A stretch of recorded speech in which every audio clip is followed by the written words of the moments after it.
Thank you. On Tuesday, Hezbollah's most senior military commander, Fiyad Shakur, was killed in a strike in Beirut, Lebanon. He played a central role in the October 23, 1983 bombing of the U.S. Marine Corps barracks in Beirut, which killed 241 U.S. military personnel and wounded 128 others. There's a $5 million bounty on his head by the United States when he was killed in Lebanon. Yesterday, Hamas chief political leader Ismail Haniyeh was killed in a strike in Tehran, Iran. He's been the political leader of Hamas since 2017. Israel is right to hit the leaders and masterminds of terrorism, organizations bent on the destruction of the Jewish state, anytime, anywhere. It is time to end the charade that the world is playing when it comes to Hamas, Hezbollah, and Iran. They're one and the same. So I will be proposing legislation, a resolution, a sense of the Senate resolution I introduced today, that says that any escalation by Hezbollah against Israel that leads to a major confrontation should be viewed as an attack carried out and executed by Iran. During the Cuban Missile Crisis, President Kennedy rightly indicated that an attack emanating from Cuba against the United States would be an attack emanating from the Soviet Union. We would hold the Soviet Union liable for any attack coming from Cuba because Cuba was a proxy of the Soviet Union. That same doctrine, in my view, applies to Iran. What should the target list include? Where's mine? Not only should Israel hold Iran accountable for any escalation by Hezbollah, the United States should do the same. What should the target list include? It should include those facilities most vital to the funding of terrorism. It should include refineries.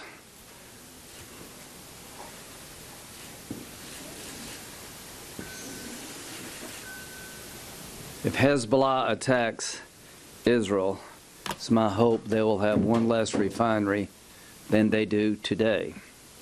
It is time to hit the Ayatollah in the pocketbook.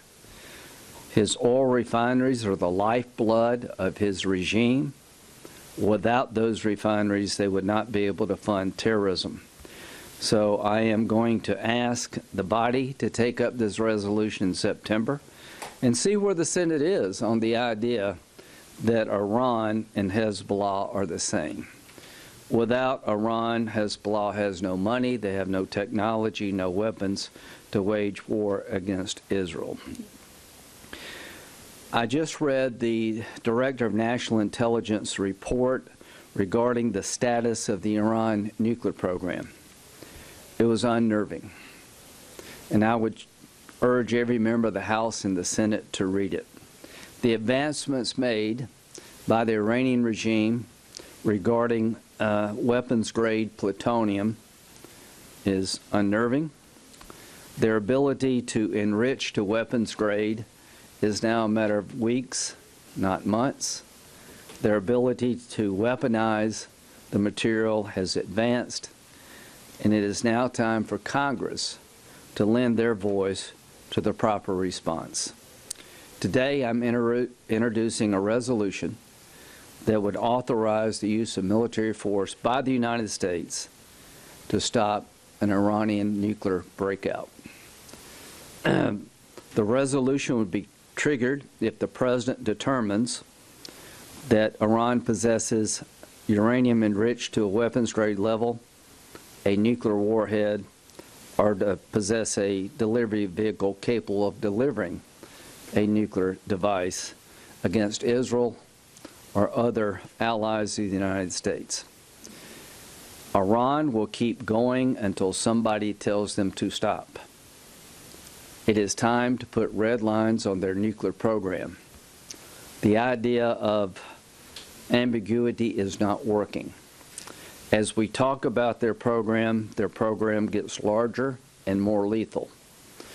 After having viewed the DNI report, I believe it is a certainty that if we do not change course, Iran will, in the coming weeks or months, possess a nuclear weapon. This, in my view, would be the ultimate game changer in the Mideast.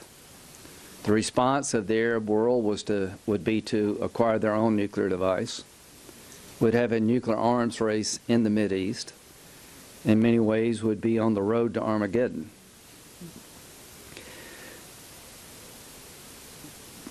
Haniyeh, the negotiator for Hamas, is not a moderate. There were no moderate Nazis, and there are no moderate members of Hamas. He knew what the organization was about, and I hold him responsible, as Israel did, for the attack of October the 7th. He was killed in Iran. Why was he in Iran? He was in Iran to pay homage to the new president of Iran, a so-called moderate. At the ceremony acknowledging the election of this new moderate, the audience was chanting, "Death to America, death to Israel." To the world, wake up before it's too late. Israel's not the bad guy here. It's radical Islamic terrorist groups surrounding the state of Israel that's bent on the destruction of the Israeli state that are the bad guys. And the ultimate Satan in this power play in the Mideast is Iran. So I'm going to challenge the American political system to acknowledge the obvious, that the most provocative regime on the planet is Iran. They're the largest state sponsor of terrorism. They're trying to develop a nuclear weapon, not a peaceful nuclear power program.